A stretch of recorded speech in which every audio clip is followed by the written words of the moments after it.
Olá a todos, todos bem? Meu nome é Elisa, eu sou formada em História pela Universidade de São Paulo e eu sou professora de História e de Inglês. Hoje eu vim aqui contar um pouquinho sobre a história do feminismo. Por quê? Porque pelas mídias sociais eu tenho visto que as pessoas têm ideias um pouquinho distorcidas sobre o que é feminismo e da onde ele está vindo. Desde pessoas falando sobre extremo feminismo, que eu não faço ideia do que seja, até as feministas sendo retratadas em programas e produções como histéricas. Muito bem, então vamos começar pelo histérico. Da onde vem a palavra histeria? A palavra histeria vem do grego histeros, útero, e histeria então seria a doença do útero. Muito bem. Então, isso foi uma coisa totalmente construída por homens que tinham o objetivo de excluir as mulheres de todas as decisões e de todas as participações, porque elas eram histéricas, é claro. Então, a opinião delas, as ideias delas, não valia para nada. Então, vamos deixar isso de lado. Então, a histeria é uma coisa que é totalmente errônea e preconceituosa e machista. Então, muito bem, eu vim aqui falar um pouquinho sobre o feminismo e eu vou contar um pouquinho da história do que vem antes do feminismo e por que que o feminismo surge e as sucessivas fases ou ondas do feminismo até chegar aos dias de hoje. Vamos começar pelo que vem antes do feminismo. Muitas antropólogas, arqueólogas, paleontólogas já chegaram à conclusão de que as primeiras sociedades humanas eram basicamente matriarcais. Ah, matriarcal? Isso quer dizer que as mulheres dominavam os homens? Não, muito pelo contrário. É isso que os homens têm medo, porque eles é o que eles fazem com as mulheres. Mas não. Uma sociedade matriarcal é baseada em distribuição, ou seja, as mulheres têm um grande papel proeminente nessas sociedades e elas baseiam essa organização em distribuição dos recursos e também participação política igualitária para homens e mulheres. E elas também têm grandes desenvolvimentos. Muitas sociedades matriarcais eram extremamente desenvolvidas. Todas essas ideias eu trago da autora Heidi Göttner Abendroth. Ela é uma filósofa alemã que reviu todas as evidências arqueológicas que eram interpretadas por homens de uma maneira machista, e ela viu nessas entrelinhas um outro retrato sobre as sociedades mais antigas. E essas sociedades antigas eram muito avançadas, conheciam muito a medicina, arqueologia e engenharia e manejo de água, agricultura. Então, eram sociedades muito avançadas para a época, muito mais avançadas do que o que veio depois. E essas mulheres conheciam a medicina, elas conheciam maneiras de diminuir o desconforto da menstruação, elas conheciam maneiras de planejar as suas famílias e elas conheciam maneiras de, então, contracepção e também até aborto, porque as mulheres tinham o direito de decidir se e quando queriam filhos. Mas as sociedades matriarcais acabaram sendo invadidas e destruídas por hordas de invasores que eram patriarcais, ou seja, focados em violência, destruição e dominação, ao contrário das sociedades matriarcais que eram focadas em equilíbrio, ah, vamos dizer, sincronização com a natureza e participação política. E com a invasão dessas hordas patriarcais, o que acontece é que as mulheres acabam perdendo todos os seus direitos, acabam perdendo o direito de participar na vida pública, acabam perdendo o direito de ter decisões políticas e também acabam perdendo o direito de decidir sobre o que fazer com os seus próprios corpos. Então, durante toda a história antiga, medieval e até moderna, existem várias mulheres que escrevem sobre a condição das mulheres na sociedade. E eu não vou ter tempo de falar sobre todas elas aqui, mas todas elas têm meu grande respeito. Uma das mais proeminentes é Mary Wollstonecraft. Ela viveu no século XVIII. Ela morreu em 1797. Ela escreveu esse livro sobre a revisão dos direitos da mulher. E ela causou um enorme impacto, porque era toda aquela coisa da atmosfera da Revolução Francesa, etc. e tal. Então, ela causou um grande impacto. Então, só um parênteses aqui: Mary Wollstonecraft é mãe de Mary Shelley, que escreveu Frankenstein, também o primeiro livro de terror que se produziu na Europa. Então, ela já disseminou, ela e as contemporâneas dela, disseminaram as ideias feministas já na Europa, no século XVIII. Então, por causa dessas mulheres, dessas primeiras mulheres e em toda a história, falando sobre a condição de metade da humanidade nas sociedades europeias, então aí o feminismo toma corpo.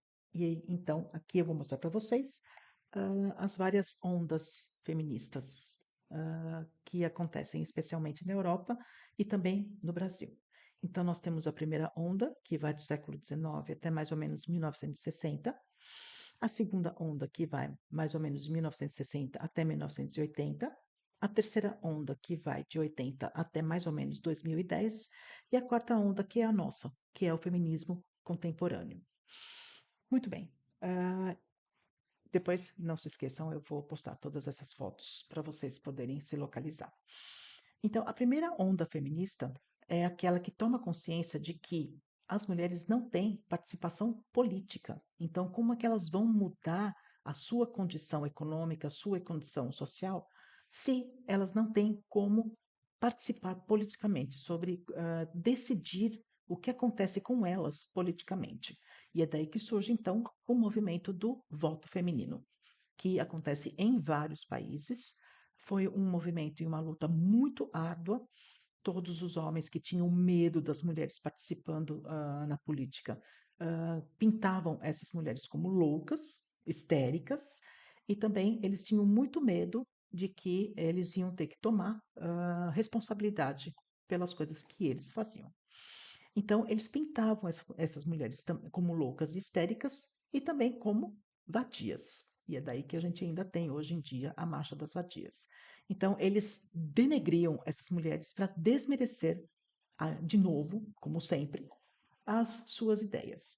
Mas o voto universal e o voto feminino acabou ganhando muito espaço e em todos os países ocidentais hoje nós temos o voto feminino. Se você, que é mulher, vai votar hoje, é por causa delas que lutaram pelo voto feminino e a participação na política.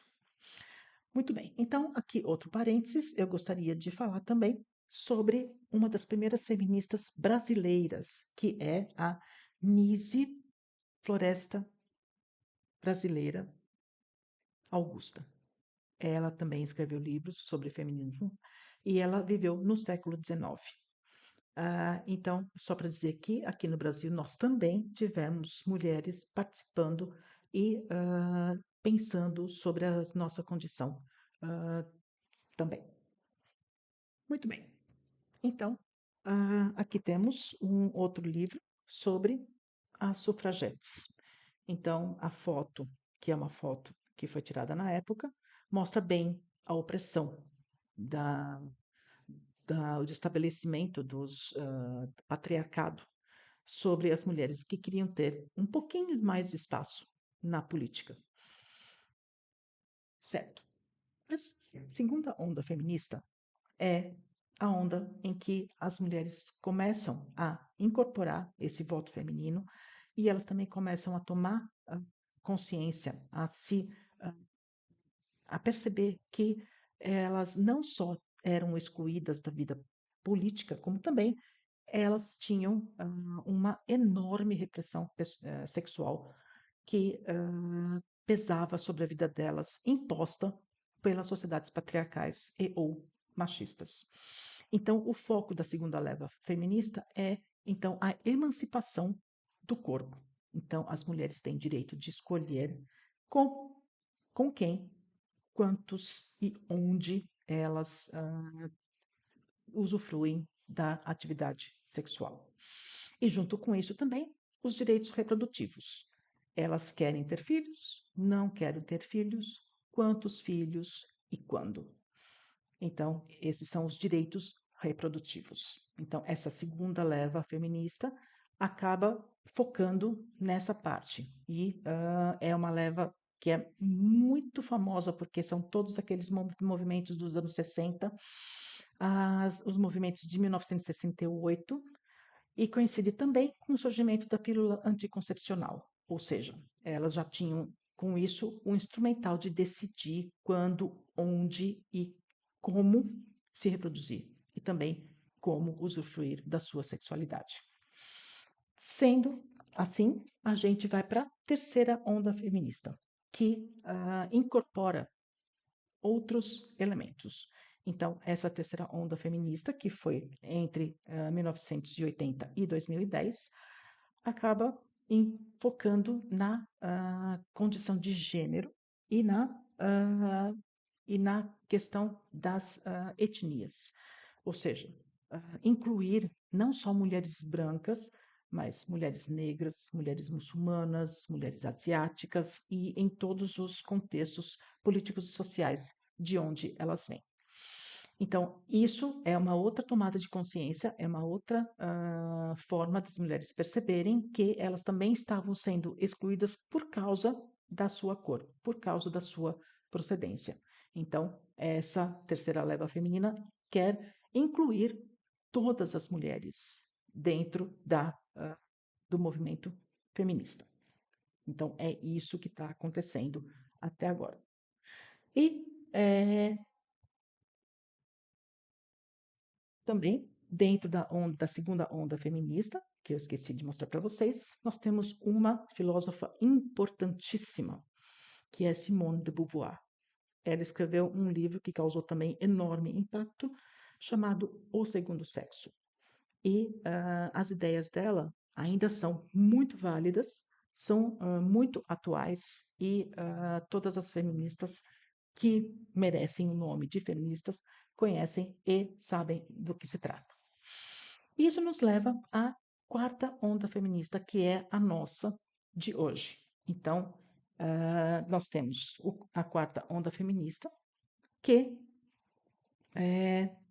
está incorporando outras coisas.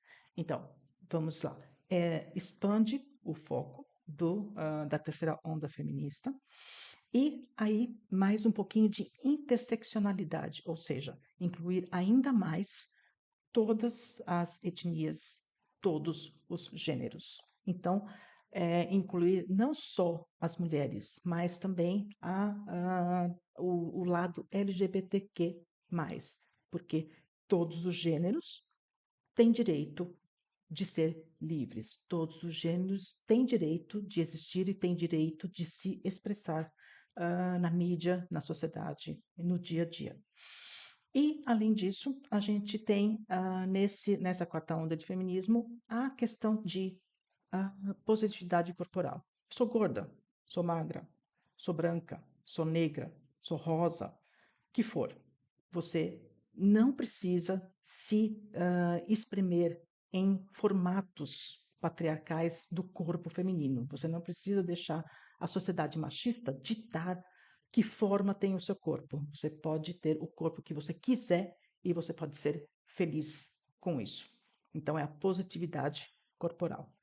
Além disso, a quarta onda feminista, que também coincide com o surgimento das mídias sociais, vai discutir a cultura do estupro. Ou seja, ela mereceu, é claro que ela mereceu. Né? Estava usando o quê? Mini saia? estava fora de casa à noite, então culpando a vítima, culpando a mulher por um ato criminoso perpetuado por um homem. Então, a quarta onda feminista vai discutir como que essas coisas vão se permeando pelas mídias sociais e pela mentalidade das pessoas para discutir a cultura do estupro, que ainda é muito viva, especialmente no Brasil. Então, você vai numa delegacia, você estava usando o quê? Então, aí, aqueles policiais que não têm muito conhecimento sobre o feminismo, e eu espero que eles comecem a ter, então eles vão culpar a mulher já de cara, sem quase nem ouvi-la. Com as delegacias das mulheres, isso está melhorando um pouco, mas nós temos um grande caminho pela frente. Então, com isso, eu quero mostrar para vocês que o feminismo tem uma história e que existe um feminismo, não existe feminismo brando nem feminismo extremo. Nós temos as ondas feministas que estão aprendendo, né, com as gerações antigas, e as gerações novas estão reciclando essas ideias para se adaptar ao mundo de hoje. Espero que isso tenha sido esclarecedor para vocês. Eu agradeço muito a sua atenção e qualquer coisa, qualquer comentário, qualquer pergunta que vocês tenham, podem colocar aqui nos comentários ou no inbox. ah, e eu posso indicar mais livros, mais artigos que esclareçam melhor essa questão do feminismo. Porque aqui o que eu coloquei foi só uma linha geral, bem geral, nada profundo, mas obviamente toda essa história ela tem vários desdobramentos. Muito obrigada e até mais.